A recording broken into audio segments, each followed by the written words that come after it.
বাংলাদেশের লড়াই, গণতান্ত্রিক পুনরুদ্ধারের যে লড়াই এবং গণতান্ত্রিক প্রক্রিয়ার যে চলমান লড়াই, সেখানে আমাদের অবদান আমাদের জাতীয় নাগরিক পার্টি থেকে ইতিহাস। তবে তরুণ প্রজন্মের আজকের যে আলোচনাটা, এটা আগ্রহ থাকা উচিত, কারণ এই জন্যই থাকা উচিত, এর জন্যই কিন্তু আমরা রক্ত দিয়েছি মাঠে, এই জন্যই আমাদের ভাইরা আহত হয়েছে, এই জন্যই আমাদের ভাইরা শহীদ হয়েছে।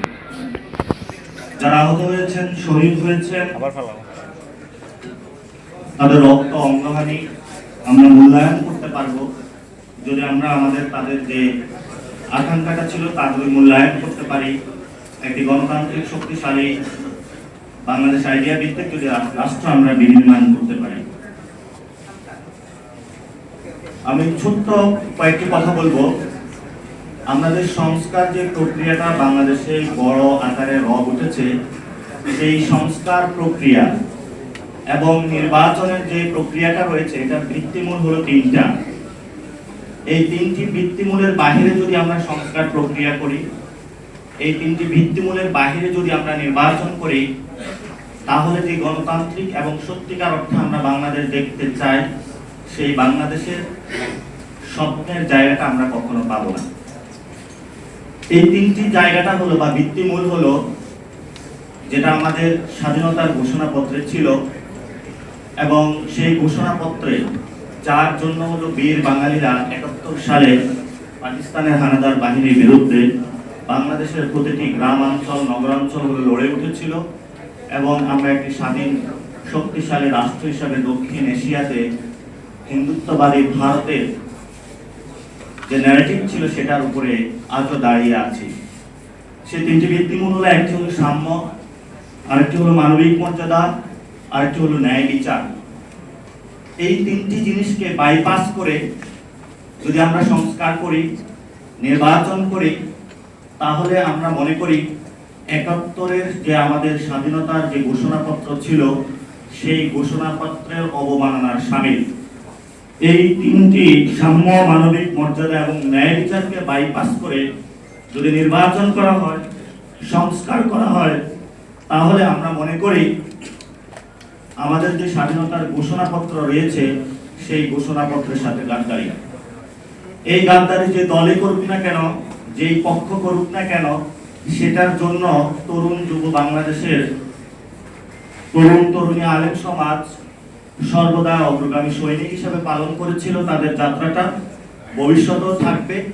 আর তারই কিছু রিএনেক্টমেন্টের জায়গাটা আমরা ২৪-এর গণ অভ্যুত্থানে দেখেছিলাম।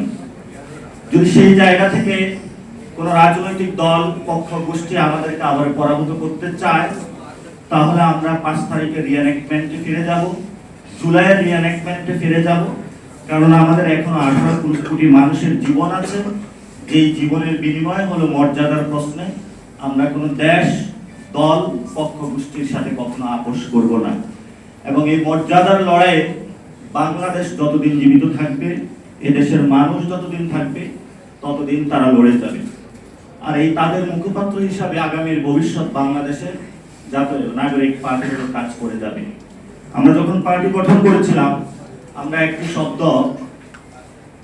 খুব চিন্তা করে সিটিজেন আকারে হাজির করেছিলাম। আমরা বলেছিলাম, এই গণ অভ্যুত্থান যারা অংশগ্রহণ করেছিল, তারা ছিল নিতান্তই শ্রমিক, মজুর, আলেম, নারী, হিন্দু, যারা সমাজের মার্জিনালাইজড পিপল ছিল, যারা রাইজিং মিডল ক্লাস ছিল। তাদেরকে একীভূত করে একটি শক্তিশালী রাষ্ট্র কিভাবে গঠন করা যায়, সেই নাগরিক গঠনের প্রক্রিয়াতে আমরা এবার দেখেছিলাম ৯০ যেটা হয়েছিল, রাজনৈতিক দলের নেতৃত্বে গণ অভ্যুত্থান হয়েছিল। কিন্তু এই ২৪-এর যে গণ অভ্যুত্থান, এটা সাধারণ নাগরিকদের অংশগ্রহণে হয়েছিল। রাজনৈতিক দল অনেকেই অংশগ্রহণে ভয় পেয়েছিল, পিছপা হয়েছিল এবং এই গণ অভ্যুত্থানের জনসাধারণের যে আস্থা এবং ভরসার জায়গায়, সেটা ছাত্ররা জয় করে নিয়েছিল। ছাত্রদের সারিতে অংশগ্রহণ করেছিল এদেশের আলেম সমাজ, তরুণ সমাজ, নারীরা, যাদের স্ফুলিঙ্গ স্লোগানে শেখ হাসিনা স্বৈরাচার বাংলাদেশ থেকে পালিয়ে গিয়েছিল এবং বর্তমান তারা হিন্দুত্ববাদীর ছায়াতলে ভারতে আশ্রয় গ্রহণ করছিল। আমরা অন্তর্বর্তী সরকারকে আবেদন জানাবো, যে কোনো মূল্যে হাসিনা এবং খুনি ফ্যাসিস্ট রিজিমের অংশ যারা বাংলাদেশে বিরাজমান করছেন এবং বিদেশে তারা বিভিন্ন হিন্দুত্ববাদ এবং বিভিন্ন গোষ্ঠীর আশ্রয় প্রশ্রয়ে তারা দিনযাপন করছে, তাদেরকে ধরে আনে দ্রুত গতিতে বিচারের কাঠগড়ায় দাঁড় করাতে হবে। সেই ক্ষেত্রে আমরা ভারত সরকারকে অনুরোধ জানাবো, ফ্যাসিস্ট খুনি যারা আমাদের ভাইদেরকে হত্যা করেছে, ভারতীয় জনগণকে আহ্বান জানাবো, খুনিদের আপনারা জায়গা দিবেন না, খুনিদেরকে বাংলাদেশের হাতে তুলে দিন। কারণ বাংলাদেশের রক্তের দাগ, আহত ফ্যামিলির কান্না, শহীদদের অঙ্গহানির কান্না এখন চলমান এবং বিরাজমান রয়েছে। দ্বিতীয়ত একটি বিষয় বলবো, আমরা কোনো ডেমোক্রেসির মাধ্যমে বাংলাদেশে আর কোনো অটোক্রেটিক গভর্নমেন্ট দেখতে চাই না।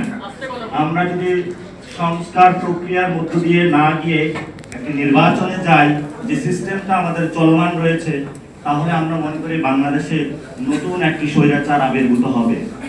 অর্থাৎ শাসকের যদি পরিবর্তন হয়, শাসকের যে নীতি সিস্টেমের যদি পরিবর্তন না হয়, তাহলে শেখ হাসিনার চেয়ে বড় স্বৈর শাসক আবার বাংলাদেশে আসতে তারা প্রস্তুত হয়ে রয়েছে।